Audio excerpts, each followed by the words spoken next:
the album that is coming Right. out. Now I am recording. Okay. Does it? Here's a dumb, simple question. Does it have a name?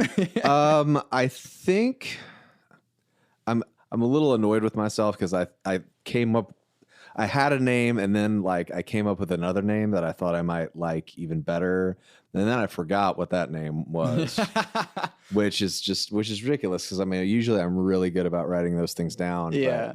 But, I think that it's going to be called "Deliver Humankind." Okay. Which is actually a line from one of the songs or part of a line from one of the songs. And so yeah, I feel like that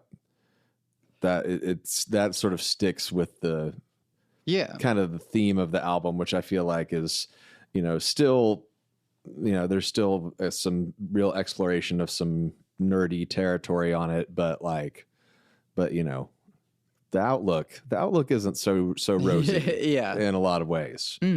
So yeah, I think that's what I'm going to go with. Yeah. Do you have an inkling of what the other one was, or like some kind of phrase? Yeah, I feel like it was something. I don't know. It was something that felt. It was. I think that's part of why I don't remember it, is because I don't have enough of a feeling. It's or enough of a sort of a leftover sort of resonating signature of what the title was in my head. Like if there was more of that there, like that could potentially lead me back to what it was, but there's just not even enough of that there. It's like there's not enough of a trace of it, and I'm like, I don't know what it was. That's fine. But that's all right. Yeah. No, Deliver to Humankind does sound very albumy. Right. I still really like that title a lot. Yeah. Just, and then maybe like someday you could do a re-release of it with somehow the other title that you remember eventually. Yeah, maybe. Maybe. We'll see. It's hard to, we were talking about this last week. Like, the album is a bit more dark. Then it's hard to nowadays, at least from where we're coming from, to write a positive thing. Yeah. Like, I feel like whenever it wasn't Gorilla's most recent album, but the one before that. Okay. I was really disappointed because they hadn't released an album in a while. Right. And then they put this one out, which is basically like party at the end of the world. Right. And it's like, you could have done so much more to say something about this. Right. Yeah.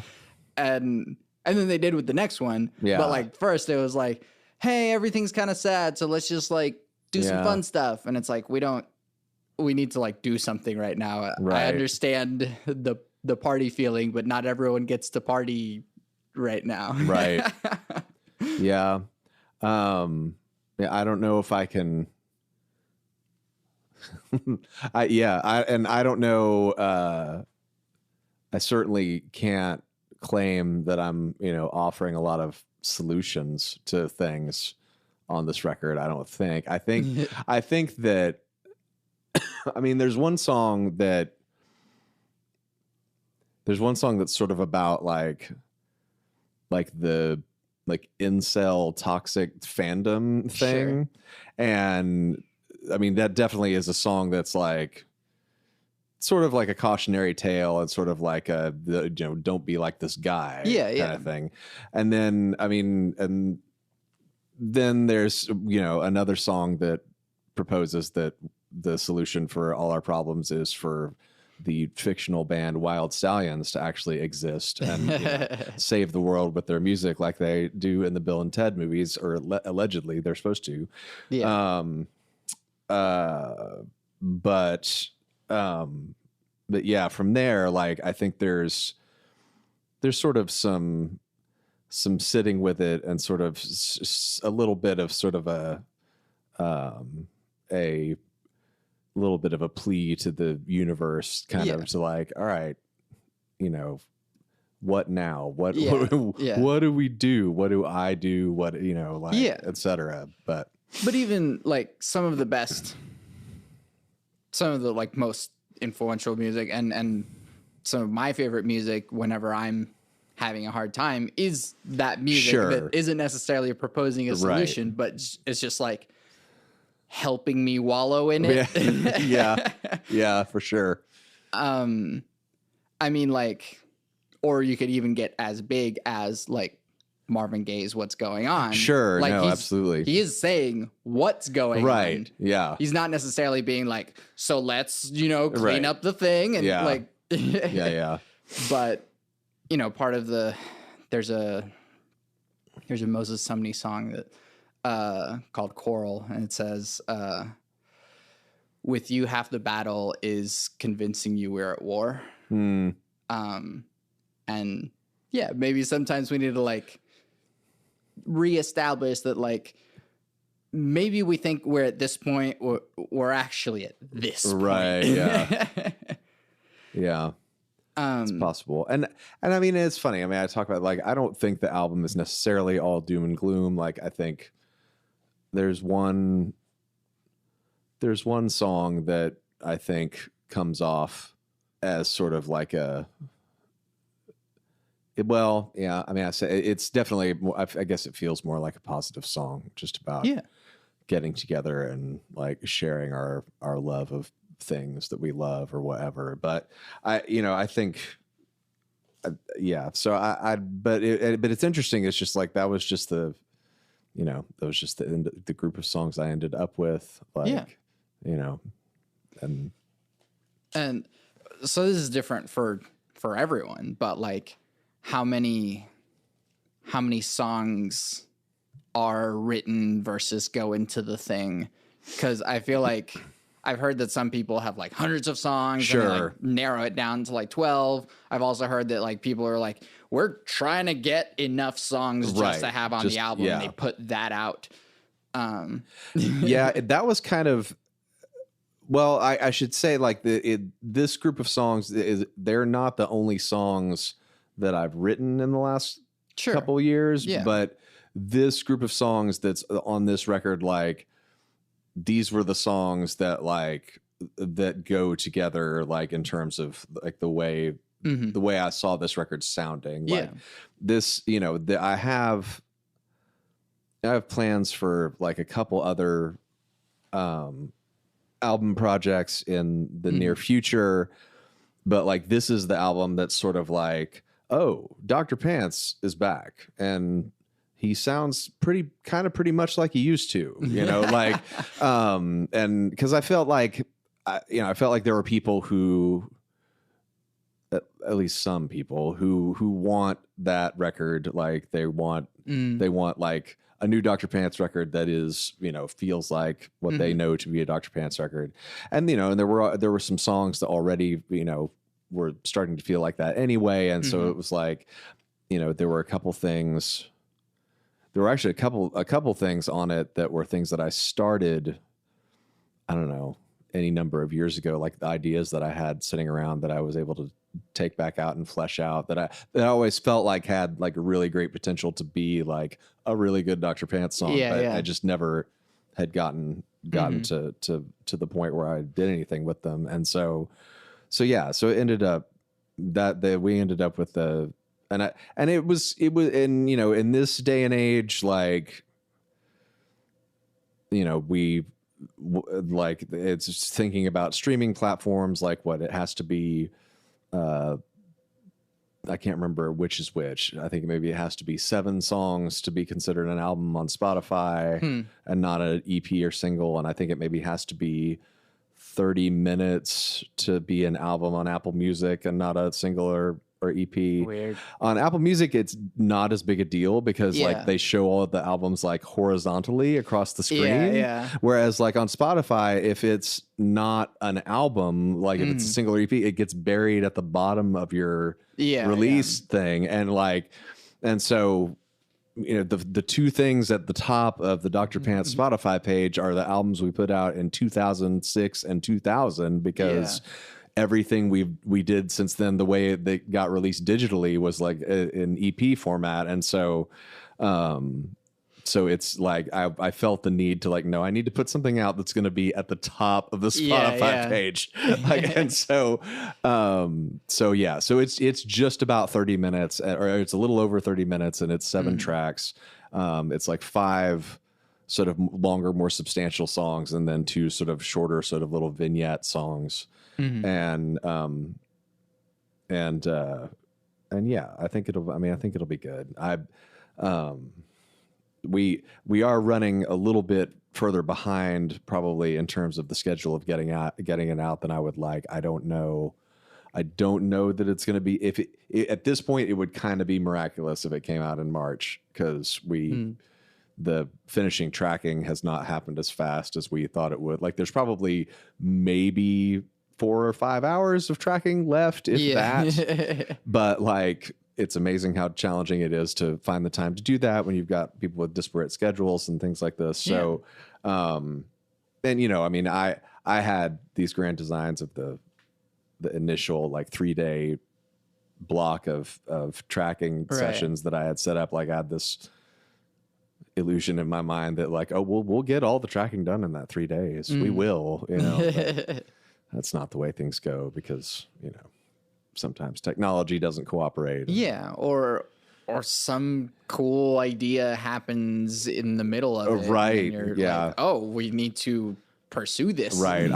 I kind of wish that was why we didn't get it done. But no, we kind of had our songs and we were sticking to them. And it was just, it just ended up, everything just takes longer than you think it's going to. But yeah, well, there's I listen to a lot of video game podcasts, and there's a quote that they always quote, Shigeru Miyamoto, creator of Mario. Oh, yeah. Which is like, a delayed game is like upsetting for only a little bit, and then it comes out. But a rushed game is bad forever. And so It's true.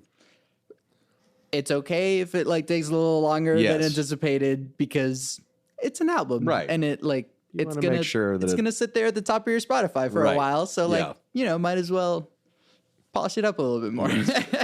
For sure. It is funny that the silly little things are kind of reshaping how we're creating. Yeah. That even just the format of an app or a website or whatever is like, hey, this is the thing that when it comes down to it is actually what's driving listens or whatever. I mean, I do like the fact that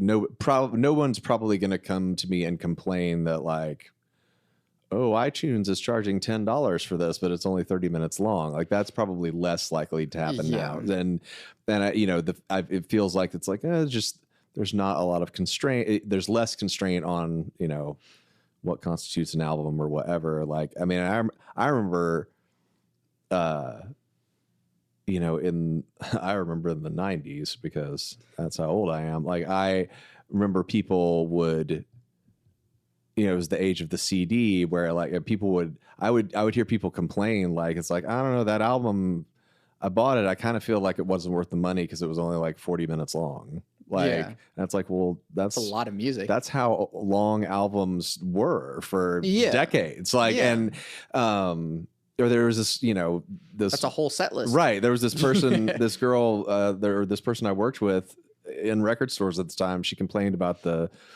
Cure album Blood Flowers, that it only had 10 songs on it. I'm like, well, first of all, like 3 of those songs are like 10 minutes long, and it was like an hour-long album. And she's like, I don't know, I just feel like it wasn't worth the money. I'm like, come on, it's amazing just the way that these things shift over time, But I do like the fact that it's like, no one's going to complain to me that like, that it's not worth it, because it'll be, wherever, if somebody's paying to download it, it'll be priced accordingly to its length. And, and then if they're streaming it, and it's not, Yeah. Worst case scenario, maybe once it's over, they wish there was more.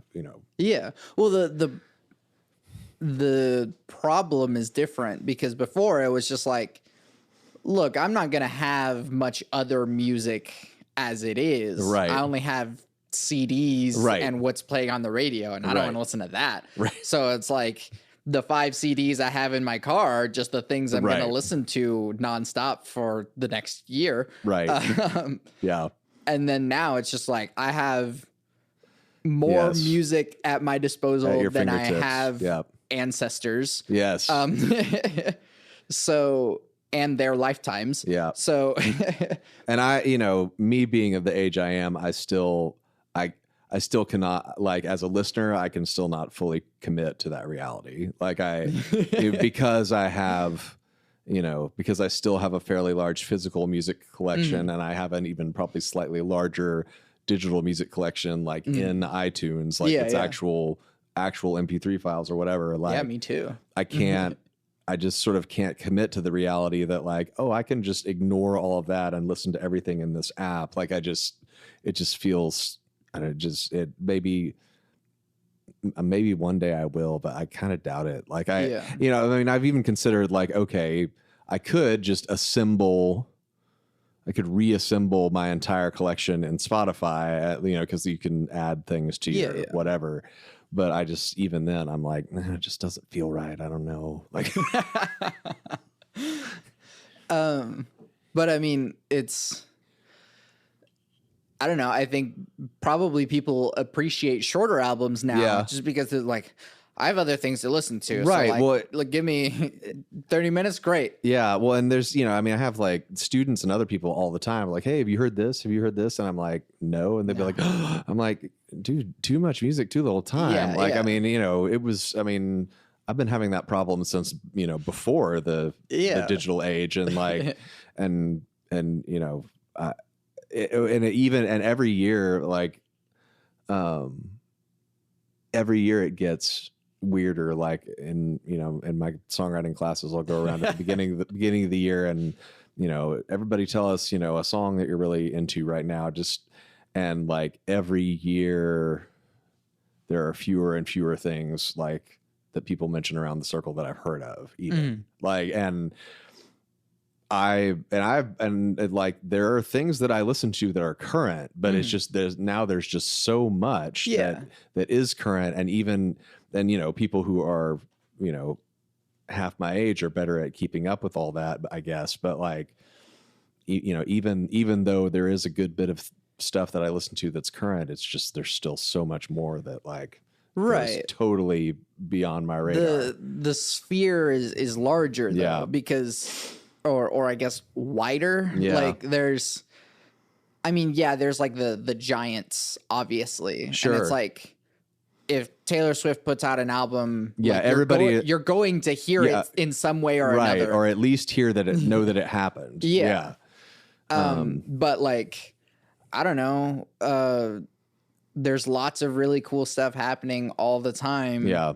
And even some of your favorite bands from like 5-10 years ago are like still putting out stuff. Yeah. And you're like, whoa, okay, yeah. Yeah.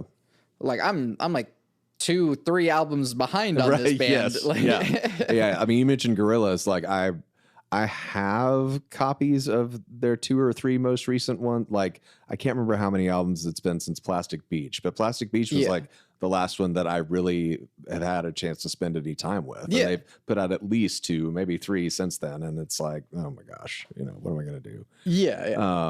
I'll get to it eventually. Like I have, it's as a listener, I've kind of been, experimenting with like, okay, I'm going to take a dozen to 15 albums and I'm going to put them on my phone and like, I'll listen to those dozen to 15 albums for at least a month. Yeah. And to where like, I actually feel like I've gotten to know the music a little bit.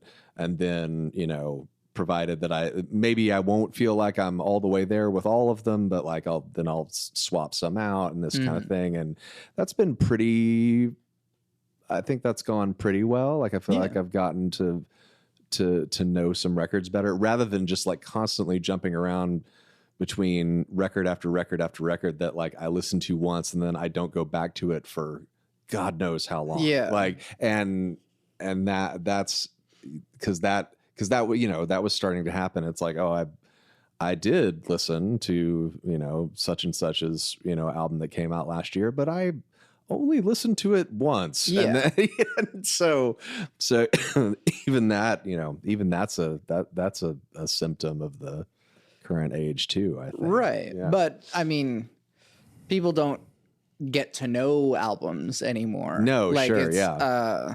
Like, what's the hit? Is it on a playlist? Yes. Yeah. And I mean, I'm a curmudgeon anyways, so it's like I only listen to, like, yeah, I have Spotify, but like I only listen to albums. Yeah. And like the whole thing. And if I like have to stop, I have to go back and pick up where I left off. Yep. Because if not, I feel like I'm doing a disservice to the artist. Right. Who spent all this time structuring the songs to sound together and go together in this order and all this stuff. But if I'm just like, I'm just going to look at the corner of this Monet painting. Like, yeah. Like, yeah, sure. I'm sure the Monet spent some time on that corner, but like, you know, there's a whole painting here. Yeah, I think, you know, it's interesting. The playlist thing is interesting because I was enough of like a mixtape junkie back in the day, like, sure, yeah. you know, actual physical cassettes that, you know, people spent time, you know, sequencing songs on and things like this. Yeah. Like, you know, I'm glad that like some echo of that does survive. Oh yeah. Like, but at the same time, you know, it's just really, it's really easy to get lazy. Like the little bit I do use Spotify, it's really easy to get lazy and just put on the, you know, the daily mixes that it makes for you, like, and things like that. And it's like, I suddenly realized, like, I listened to that song like every morning this week because it was on one of the stupid daily mixes. And it's like, you know, think about all the other songs that I could have listened to instead. And, you know, it's, so I think I still like the idea of the playlist as like, you know, something that you can share with someone else to like, you know, and you can do that on Spotify. Yeah. Which is great. But at the same time, I also like so many people don't actually have things that play CDs anymore. Like it's like I'll still make a physical CD for somebody if they have something to play it on, but some people just don't.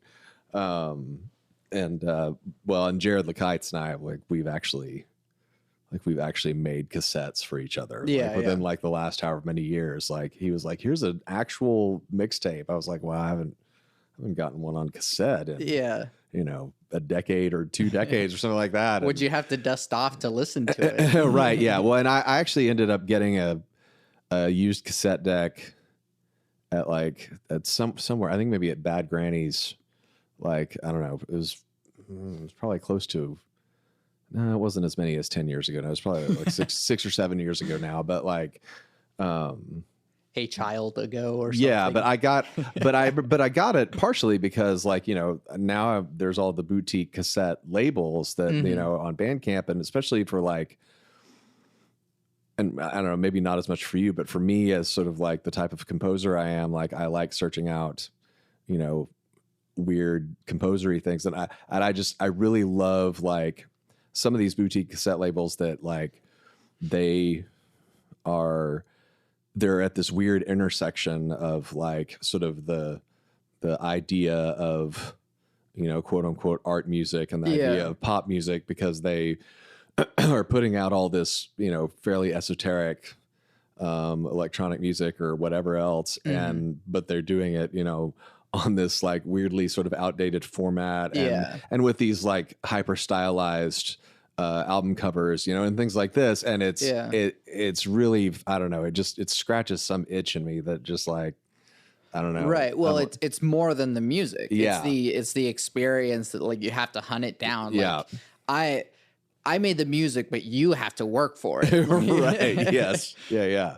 And so there's several labels that I just keep going back to, like anytime, you know, if it's a month where like a few little cassettes from Bandcamp might be in the budget, like I'll go and, you know, find some stuff. But so anyway, so when I started to like accumulate some of that, it's like I need something to play these on, and right. And so I ended up doing that, buying the cassette deck, and that cassette deck that I got seems to work fine. Then there was another one.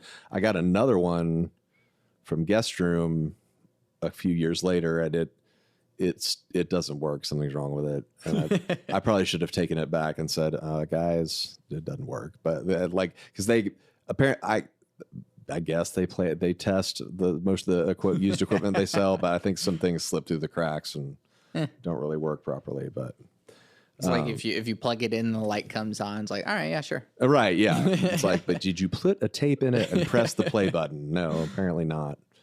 But no, that does make me think of a question I was reminded of earlier. But like, what's the stuff that you have made that, I don't know, is there stuff that doesn't fit the Dr. Pants name and you're like, this has to be not Dr. Pants as a composer or whatever it might be? You know, honestly, like,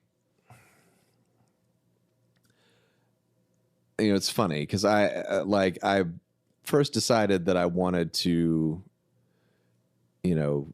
use a name that wasn't my name, partially from a marketing standpoint. Like I just, for whatever reason, back in the day, like I just didn't really like my name very much. Like David is fine, but I felt like Broyles was somehow like cumbersome or weird, and I don't know why. That's exactly what you need, though. You need a weird name for marketing purposes, right? And so so I was like, okay, so even if it's just me, like I'm gonna have like a name for the project, a la Nine Inch Nails or whatever. And I think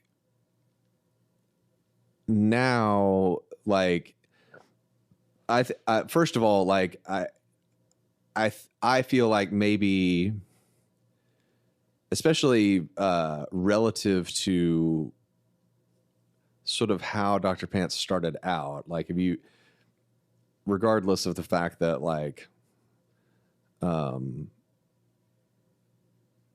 I feel like there's some songwriting and some choices and things on this record that aren't, that I don't necessarily, that make me cringe a little bit now. But if you go back and listen to Fiesel Day, the first record I released under the Dr. Pants name in the year 2000, it's this big, it's like this big double album. It's this crazy eclectic mess that has, electric rock songs, like acoustic songs. I mean, ostensibly acoustic rock songs, whatever that means. But like, it has a few strange electronic things on it. It has a couple of live recordings from my senior concert in undergrad where like we had like acoustic guitar and Doombeck Middle Eastern drum, and like one has piano on it and there's another one that has violin on it, and like it's just sort of this bizarre mix. And part of the reason, and I definitely did that on purpose. It wasn't like I just didn't know any better, and it was like, no, I'm gonna intentionally mix all this together, and it can be the thing. And the genre is no genre. Really where the challenge to making that work came in initially was like, okay, I'm going to put together a band.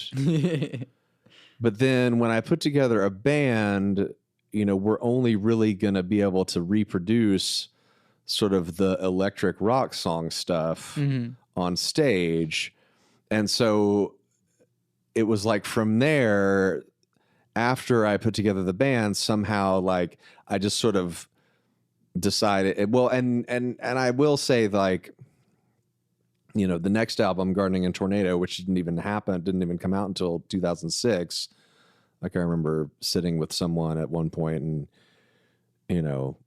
he was like, so, like, how many albums do you have out? I was like, well, I have two. I have the one that came out in 2000. I have this one that came out last year or whatever. This was probably 2007 or something like that. And he's like, only 2 albums in 6 years. I'm like, okay, but there were some years in there where I was sort of wandering in the wilderness a little bit, like unsure of what I was doing. Like, because I made the Feasel Day album, we got a band together, and then about a year or a little more after I got the band together, the band kind of fell apart, and like everybody who had been in the band had left the band. And so like it was, and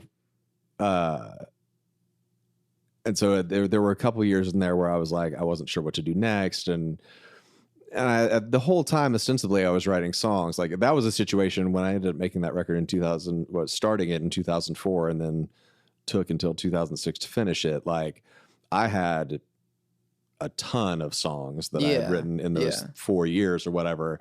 And, ended up putting, 13 songs on the record. And granted, going back, it's like there were actually a number of those songs that probably didn't need to be on a record, and that's fine. But okay, hang on. I got to make sure I redirect myself here and get back to what I was actually saying. But it ended up being a very, very straightforward song-oriented record because partially that was the material I had, partially that was the like strong material that I had.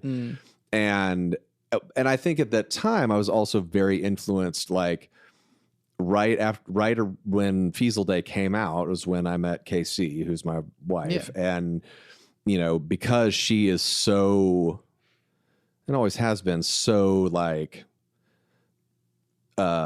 such a pure sort of like singer songwriter person. Like she's not interested in being anything but like, I'm a songwriter who performs their own songs, and she's not interested in really moving into any other area of composing.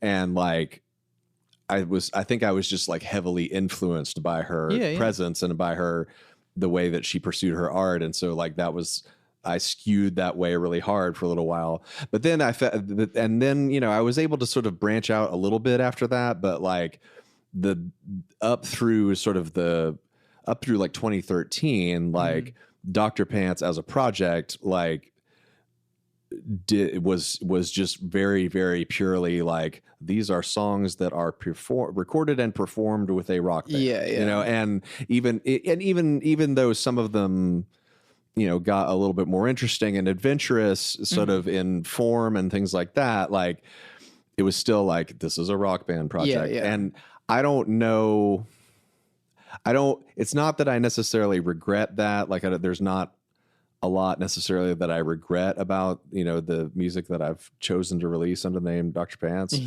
It's more that like,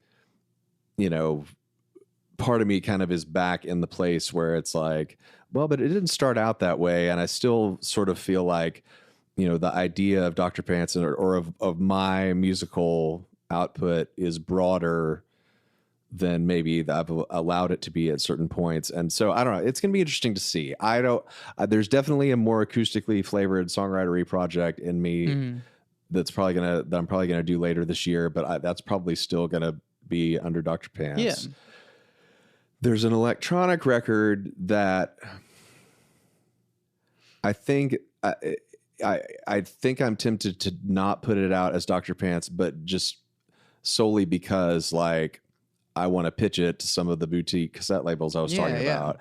And they tend to, it's like, we put out music by these composers who are, they go by their names as individuals. And so it's like, I feel like it's more on brand for some of those, for the place I want to try and put it, for it to just be David Broyles or whatever. Maybe David C. Broyles, my middle initial, because that will make sure that people, there's David Broyles another David Broyles in Oklahoma City who's a musician. Oh, wow. And he's like a country rock kind of guitar player, and we actually back in I think the early aughts, we did a couple gigs together as David Broyles and David Broyles, but where we just got up with acoustic guitars and traded songs. But yeah, I remember we heard about each other for years. Yeah. And then ended up finally meeting.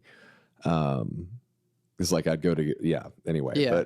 But real quick, there's Santiago Ramones sounds like a unique name, but in Latin America, it's actually pretty common. Right. And so like the reason why my email is Santiago Ramones music is because Santiago Ramones at gmail.com was taken. And that's really annoying because like, I mean, at least I'm in the US and my name is really uncommon, but still with the vast expanse of the internet. Yeah. Well, and it's taken. It's funny how like, I mean, I grew up like, I think I went my entire childhood. I didn't meet somebody with my last name who I wasn't related to until I was something like 26 or 27 years old. And then suddenly, like after that, they were everywhere. Like, and I was just, it was so strange. Like now, like Abby Broyles is running for Senate against Jim Inhofe. Like to my knowledge, we're not related, but like, but yeah, there's just people have sort of come out of the woodwork. It's like, suddenly there are all these Broyleses everywhere. It's like, I didn't know any of you growing up. Broyles. Yeah. Broyles. Right. Yeah. Broyles. That's the most common mispronunciation. You get the telemarketer calls. May I speak to David Broyles, please? And it's like, I already know that I don't want to talk to you. Because if I did, you would know how to say my last name. But anyway, all that to say that, some stuff, there may be some stuff coming that I don't put out under the name Dr. Pants. I don't know. I mean, I'm not. I think the key for me is to probably not think too hard about it, so I don't like put a lot of pressure on myself to like, but like, is this going to be Dr. Pants or isn't it? It's like, it just, if it feels like it's Dr. Pants to me at the time, then it will be. Right. And it's hard enough that like, do kind of get stuck with that decision that you made a long time ago. Right. And it's in the same way that we're forced to like, hello, welcome out of high school, choose a major and do that the rest of your life. Yeah. I mean, I still like the name Dr. Pants there, but like I like that it's something that at least most people seem to receive positively. Yeah. It also encompasses the content pretty well too. It's like, and a stroke of seriousness with silliness. Yeah. And doctor, right? But yes. Oh, how scholarly. Yeah. No, I think that there was like one.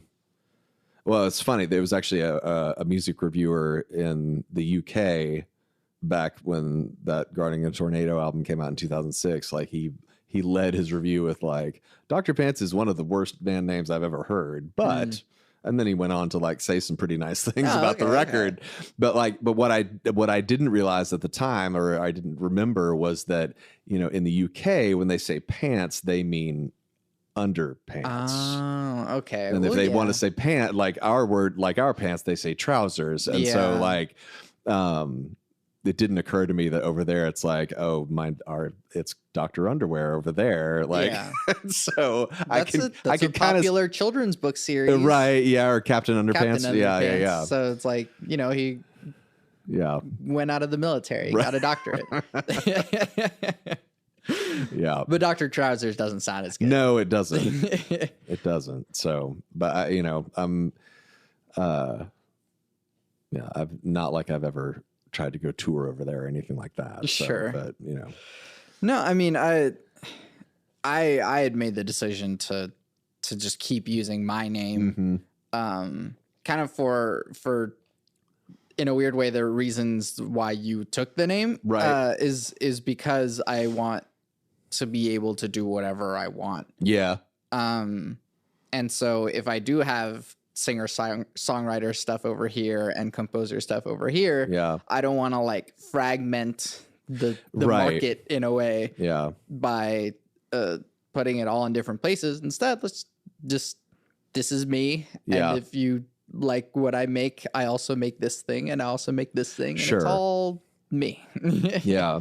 I mean, part of me has wondered, like, I wish there was a way, and maybe it doesn't matter, but like part of me wishes there was a way, like on a Bandcamp page, to like have a landing page where it's like, are you interested in, Yeah. electric, acoustic, weird shit, whatever, or all of it. And like, you click on the all of it and it gives you the discography with everything. And then, or you can go to the different categories. I think as I've thought more about doing this, more acoustic songwritery record, part of my goal there is to have something where like I could potentially like, move into that world as a performer more, possibly as a solo version of what I do with, or occasionally with, just Mac or whoever playing with me. Like, and, it's amazing. Like because I've spent a lot of time sort of in folk singer songwriter world because of KC and, in the sort of the fandom and the people who are big time patrons of a lot of that music, and like, and it's a bit of an older audience. Some of those people are like, well, I don't, I liked rock and roll, or I still like rock and roll, but I don't go sit and hear rock bands play live anymore because it's too loud and I can't handle the clubs and the noise and whatever. And like, even just the smoke. Right. Yeah. And,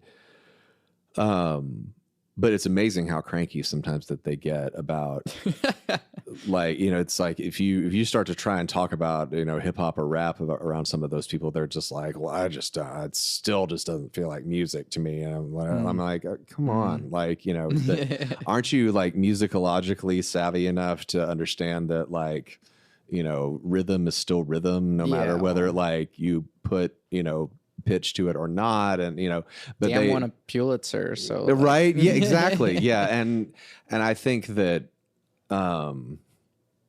that's the only reason that I wonder, worry about that. It's like, okay, well, somebody's going to come to my, although ironically, like one of the things that I personally am most known for, like around the Kerrville Folk Festival and some of the other places that we've been, like, is for the song Donuts, which is, a rap song, like, but it's a rap song that when I do it there, I just do it, virtually unaccompanied with like, and maybe it doesn't, sound as much like, quote unquote rap. Yeah. Right. But anyway, but No Funkies is also like it's got an element of that. Feel. Yeah. And so,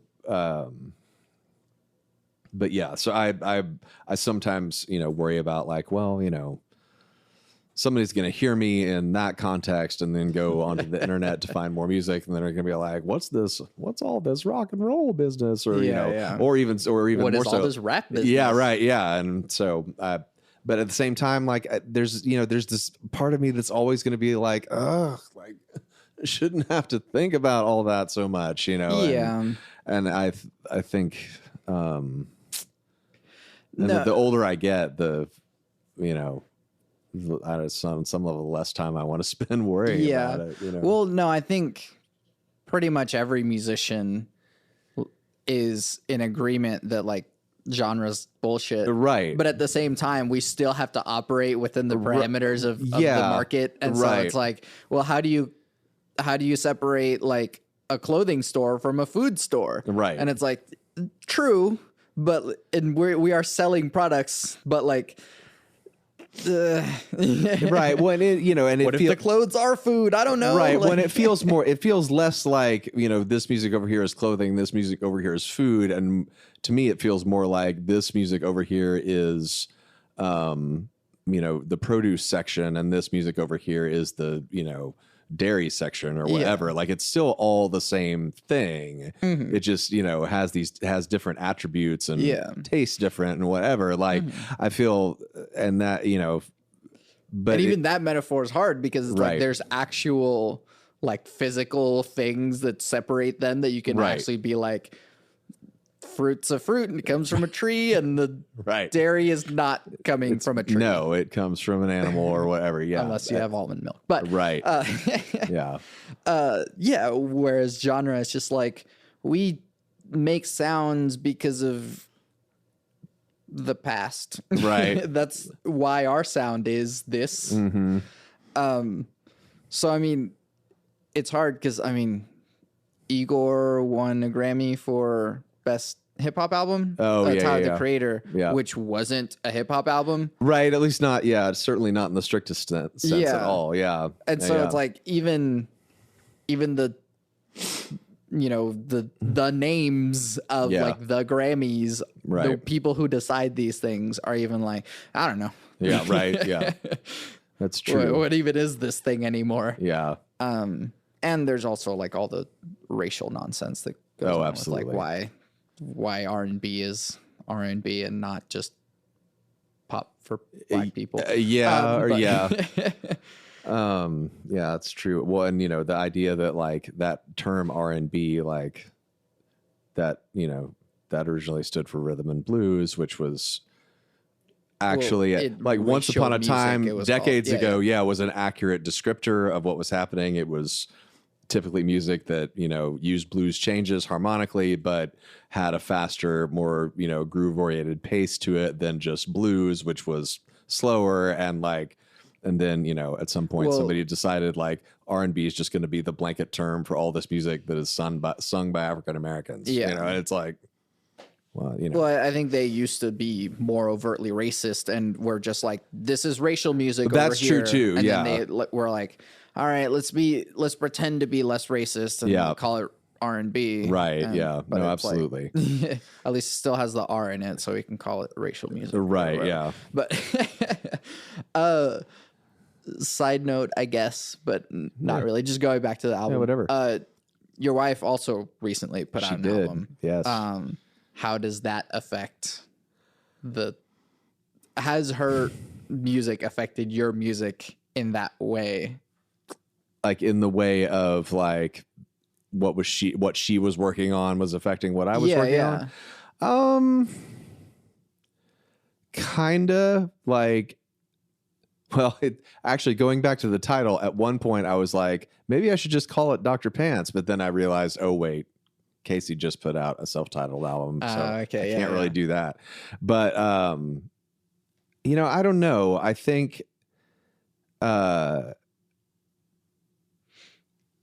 there certainly have been times in the past where like kind of, you know, like when I was talking, you know, when I was writing the music that became the Gardening and Tornado album or whatever, like there were times in the past where I felt like more influenced by what she was doing. But I don't know that I feel super influenced by what she's doing now. And it's not that I wouldn't be okay with that if I was. Like I totally would. Like, I mean, her new record is gorgeous and you know, a bit of a departure for her because, you know, it's all sort of piano based instead of guitar based. And she co-wrote 8 of the songs with our friend Dan Walker, keyboard player. And but I mean, you know, but she feels really like it's a really true representation of where she's at as an artist and all that. And I think that's great.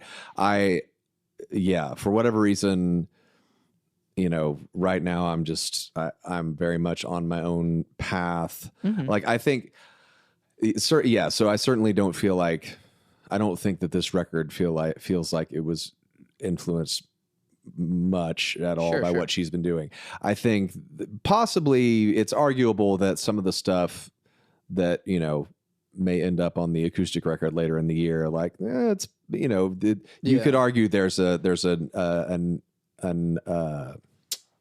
influence there in terms of, you know, maybe indirectly of like, well, partially because of being married to Casey, I have spent so much time around all these other singer-songwriters who are sort of more in that vein, and you know,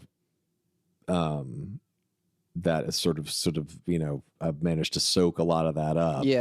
But I don't feel like we are directly influencing each other much. And in a way, like, once I say that, I'm kind of like, well, it would be kind of cool to be able to say that, kind of like, I don't know, I'm trying to think of a great example of like a artistic or musical couple that did that with I mean, I each can other. think of a bad example, which is Rumors, but no, sure. Yeah, no, I feel like there's, there are better ones than that, where it's like, almost like this friendly competition of like, so-and-so came, they wrote a song and it was great. So then like I went and tried and write a really great song and, this kind of thing and whatever. But, I think also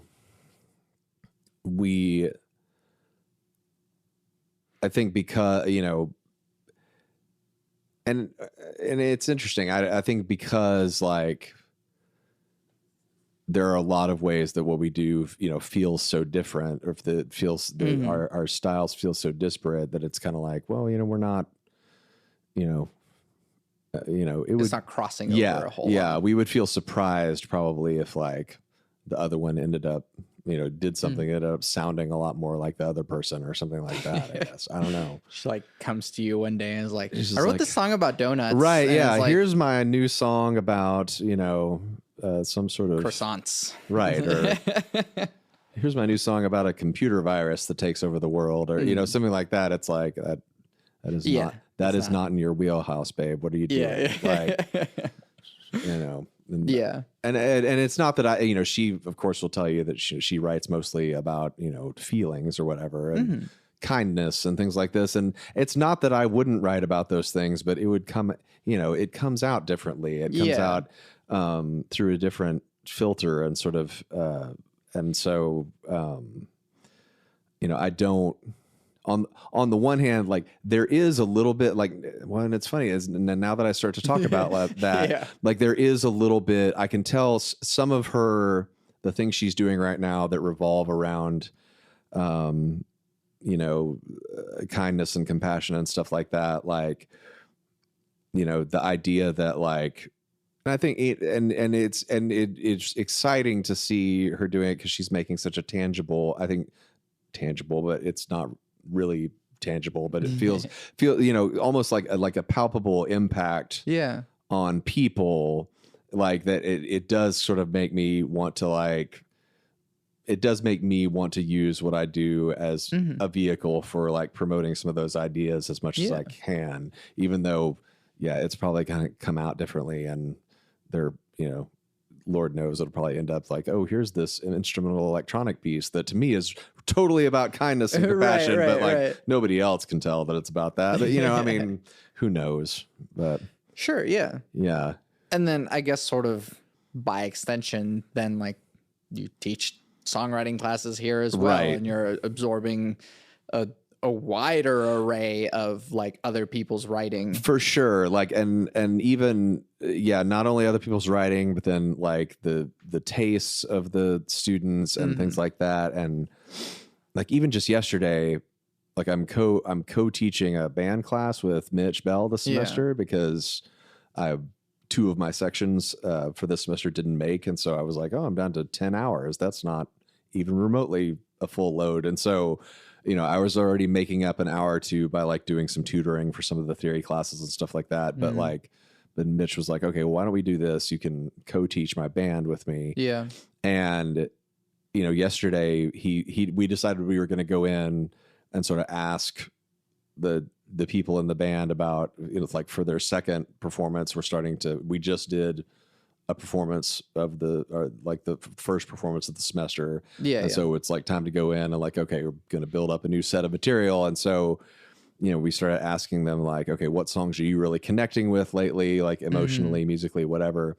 And, so many like, and, most of them just, again, kind of like in the songwriting classes, they just rattle off the stuff that like, I literally have never heard of, but like, but then we sat there and we started to like, listen to some of those songs in class, and like, and it's amazing. Some of the stuff, I mean, it was mostly all like high quality stuff, but then the funny part was, two of the songs that they mentioned that we went and listened to, like one had a background vocal part, like these harmony, like do background vocals. And like suddenly like, and it was actually one of the students in the class, we were sitting there listening to it, and she's like, that sounds like some like, there's like a 70s song that has like those exact same background vocals in it. And I was like, wait, you're right. And like, it took me a second, but I realized it was the song Brandy, You're a Fine Girl. And, and like, we went and turned it on, and like everybody, as soon as it hit that part, everybody in the class was like, whoa, like what? And then there was another song that we listened to that had this sort of like bass like octave drop with this beat under it that was felt exactly like West End Girls by Pet Shop Boys. And so then we put that song on, and like there was at least like one student in the class was like, wait, that sounds exactly like the other song. I'm like, yeah, that's why I told Mitch to put this on. Yeah. Like, and it just, it's funny. I mean, in some ways there's nothing new under the sun, but at the same time, but yeah, it's still impossible to not be sort of like, I'm starting to, there's, and the great news is that I feel sort of, in the groove enough that like, I can see my way to like, oh, there's going to be a project, there's going to be a next project, and then there's probably going to be a project after that. Like, and there's part of me that like wants to sort of find my way to not really another Feasel Day, but like to a record where like I am throwing all kinds of stuff in the pot together. But I think there are going to be some new elements that go in there too that have never been necessarily as much a part of anything I do. And certainly I think some of the stuff that I absorb around here probably is going to contribute to that a bit. Yeah. So yeah. Cool. This is kind of a weirder thought, but like on the thought of like, oh, this song was taking this thing from this thing. Yeah. I recently wrote something that I was like, this is kind of inspired by a Bjork song. And like the more that I worked on the song, I was like, okay, this is really inspired by a Bjork song. How close am I getting? Right, sure. Like, I'm in this blurry space between like, is this plagiarism or inspiration? Right. Yeah.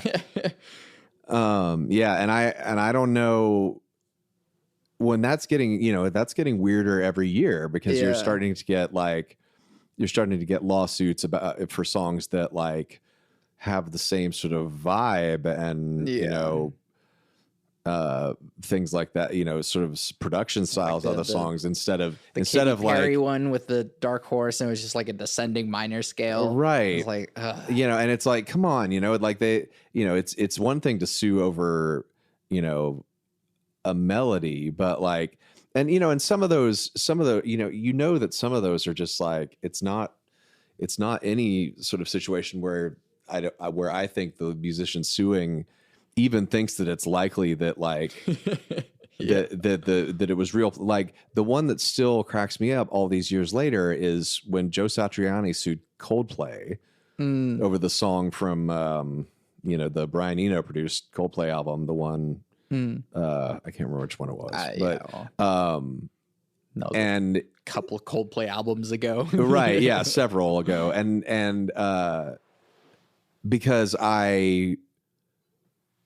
everybody knows that Coldplay aren't sitting around listening to Joe Satriani. Right. Come on. Like that. I mean, you maybe like their guitar player is sort of a secret like shred fan, but like I don't think Chris Martin's sitting around listening to that. Like, and it just it still boggles my mind all these years later that Joe Satriani's like, I'm gonna sue them when he knows damn well that they didn't consciously steal his melody or whatever. Like, and it's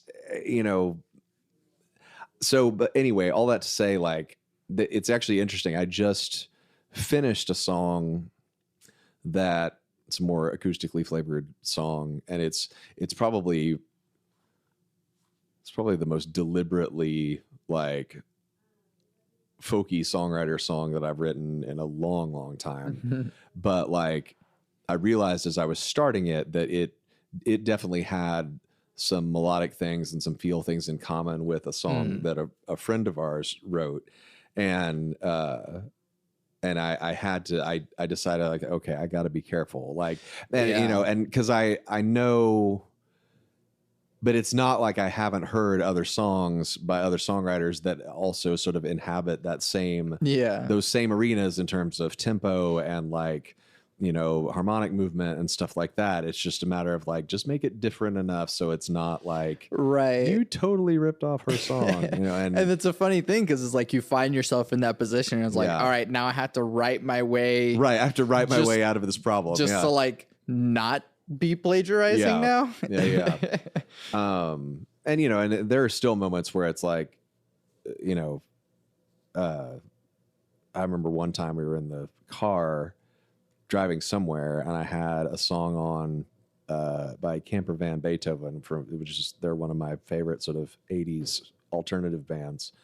And like there was a song and like Casey just turns to me at one point and she just starts singing one of my songs along with the Camper Van Beethoven song. And I was like, shit. Like, and ultimately I kind of decided like, okay, it's different enough that I'm probably okay. But when, you know, it's like my stuff, like, you know, usually doesn't reach a big enough audience for it to matter anyway. But like, but it's, you know, occasionally you just do those things, you know, by accident. And so, you know, it's like, well, and you know, sometimes you're not sure. It's like, well, that's like why like Paul McCartney didn't finish writing Yesterday for like a couple of years because he was just convinced that he must have stolen it from somewhere. Yeah. You know, and that's something that like you can't just trawl through every melody ever written and be like, no, I've gotten this somewhere. And right. It's like, it's familiar because you heard it somewhere else, or it's familiar because it came from your own head, and that's why it's familiar. Somewhere it was, you know, there were things that connected to it or parts of it that were nestled down in your cerebral cortex somewhere for however long, and then suddenly just popped out and manifested into this thing or whatever. If you're gonna plagiarize, pick an artist who probably won't sue you. Right. Yeah. Don't pick Joe Satriani. Right, exactly. It's like, well, you know, out of all people to plagiarize from, Bjork probably wouldn't sue me. Right. Yeah, probably not. She's probably cool about it. She doesn't seem litigious. Yeah. She did punch that journalist once. She did, yeah. Well, she said she was never going to act in a film again because being in the Dancer in the Dark or whatever put her in this seriously deep depression or whatever. What a magical being she is. Oh my gosh. She's something else.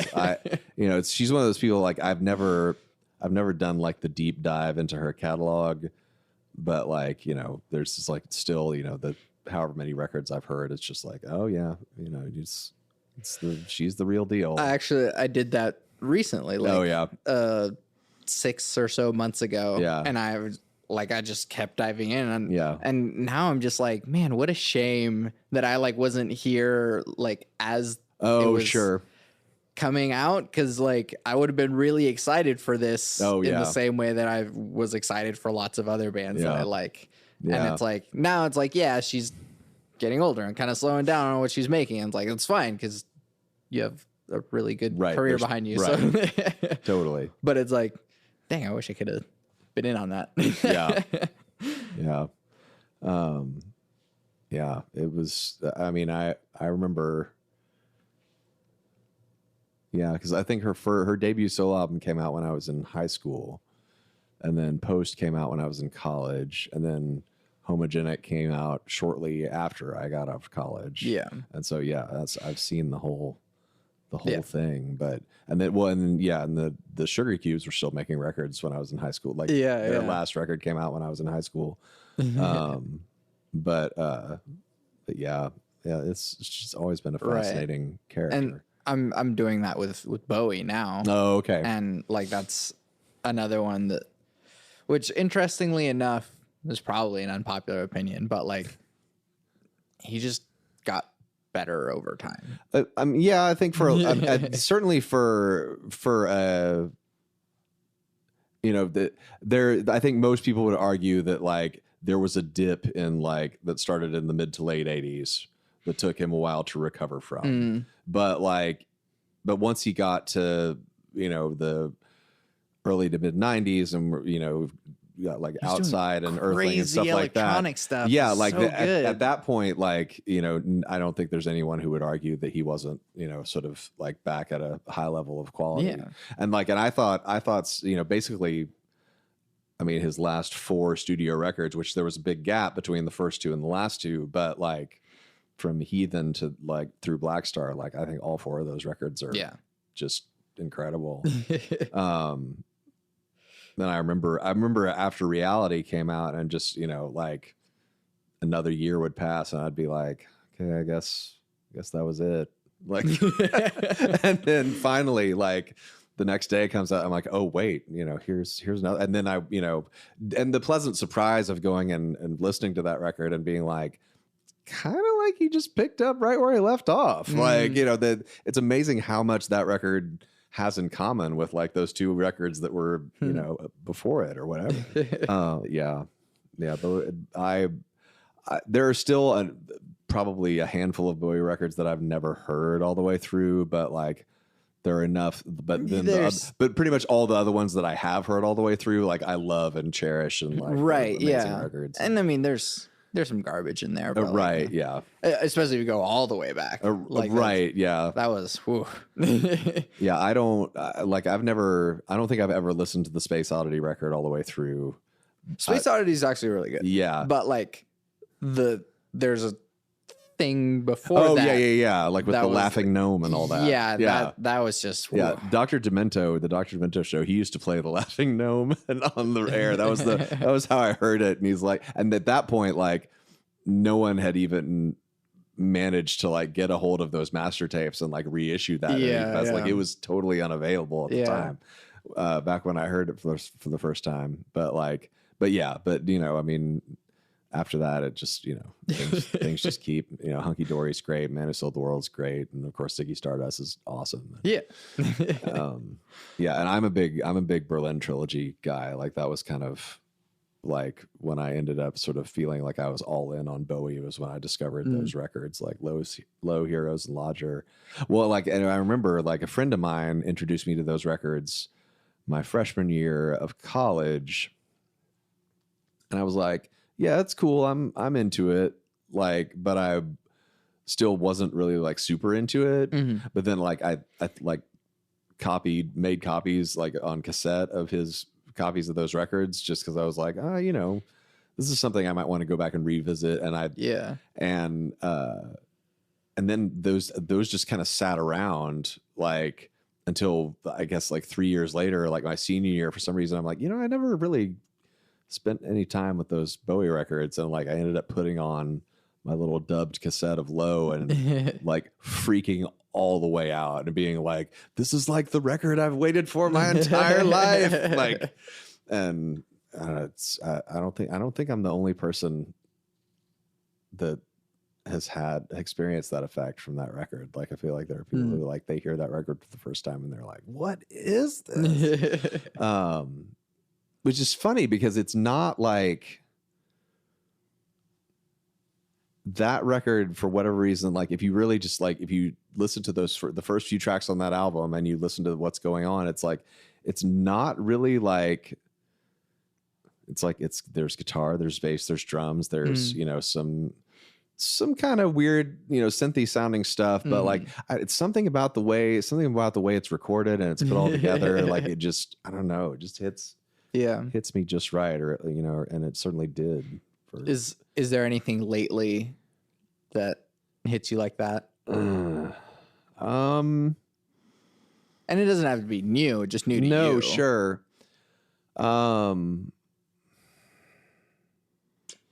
Is there anything on my phone right now? Like I know that I will say one of mine is, I mean, I've been talking about it for a while, but like Moses Sumney is just so good. Interesting. Yeah, I don't know his stuff at all. I will definitely have to go check that out. I think that the Brittany Howard record is really great. She's the Alabama Shakes lady. Like, and her solo record that came out last year, like, it's not, I don't love all of it, maybe all like across the board all the same, but like certainly like the first like 3 or 4 tracks, it's just like, it's just one of those records where it's just like the vibe just bowls me over, like, and it puts together like several different elements that I really like. I don't know if you're familiar with the band Trans Am. Are you familiar with them at all? They're on Thrill Jockey, the Chicago label that like Tortoise and a bunch of the other people were on. Like,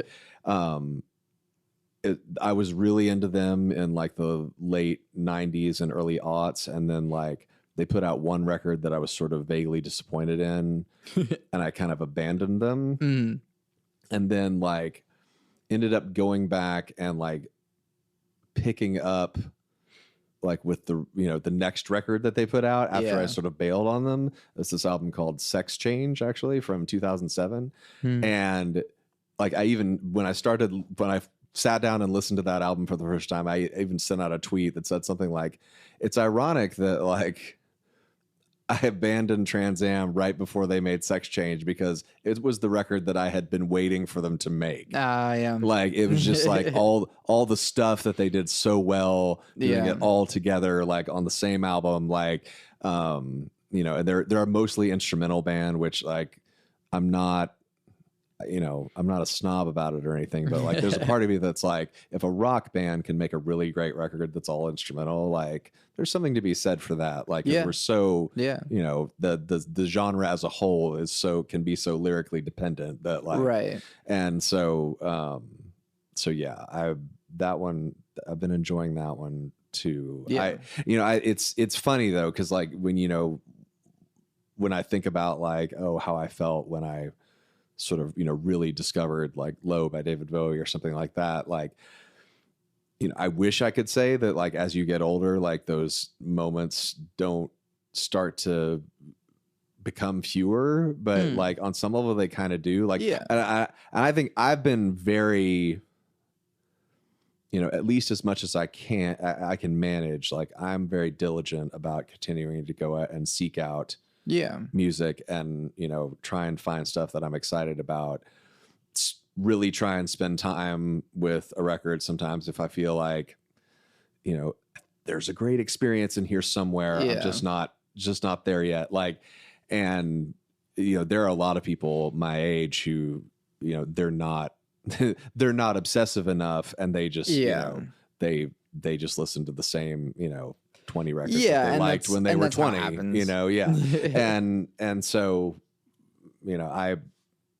I wish that wasn't so commonplace, but, and I've talked to people on social media and stuff like that who they come on and they express that sentiment, and they're like, how do I stop this? Or how does it, how do I counteract this? And I always comment and I say like, you've got to do it really deliberately. Like there's just not another way around it, and and so I think like finding the people whose opinion you really trust, and that like them for sure. Them going like, no, but really, this is really good, and it like that happens with like movies and TV shows and stuff, and like and it's like, no, I wouldn't normally branch out and listen to this, but it's like my brother kind of shaped my taste in music. My oldest brother. Yeah. And how many brothers do you have? 2 brothers. Oh, okay.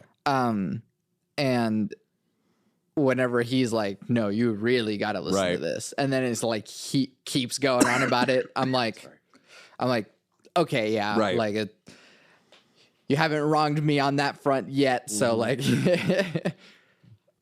yeah, that's interesting. My brother's pretty music obsessive also, but he's not he never opted to become a trained musician really in any way. It's like he plays the guitar and he's written songs, and he had a little band he was in for a while, but he sort of ended up making a conscious decision a number of years ago that he was just going to focus on being like a theater actor in terms of his artistic personality. But and we have some sort of cross-pollination like that, but but I have like a super weird, like a super weird streak in my taste that he does not necessarily have. Like we both love the Beatles, and we both love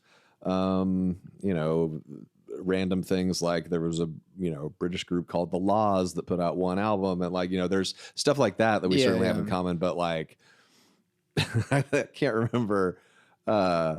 I can't remember if it was when I first bought a Trout Mask replica by Captain Beefheart. Like I was totally into it. I was totally freaked out about it. I was like, this is so great. Like I was like, do you want to I haven't listened to that yet. I know the right culture around it, but and I was like, do you want to you should come in and listen to this with me. He's like, I don't think I'm ready for Captain Beefheart yet. And like I think maybe even all these years later, he's probably still not ready for Captain Beefheart. And that's fine, Yeah. Sometimes I'll play Death Grips for people just to see how they react. Sure. Yeah. Stuff like that. That's like Frank Zappa when he was a teenager, he would play Varese for people. And he's like, if anybody who came over to my house, like I would play Varese for them, and depending on how they reacted, I might or might not invite them over again. Yeah Totally. Right. Well, I mean, if you try and be cool about it, I was like, yeah, I can see maybe sure, right? Like it's like, oh yeah, man, that's far out. Yeah, whatever. Like, well, at least you're cool enough to like try to play along. No, sure. Yeah. Like if you're, totally. Like, I think that if, Casey and I, we definitely have, disparate tastes as well sometimes, but there's a lot to be said for the fact that like, when we first got together, like she, some of the stuff that like she willingly sat through, and like without any sort of visible sign of protest or boredom or whatever. Yeah. Like it's like, okay, you gotta hand it to somebody. Yeah. That they're like, no. Until the day comes that it's like, can we not listen to this right. for like can we turn time? Off the Zappa for now? That's which and that's fine. Like I think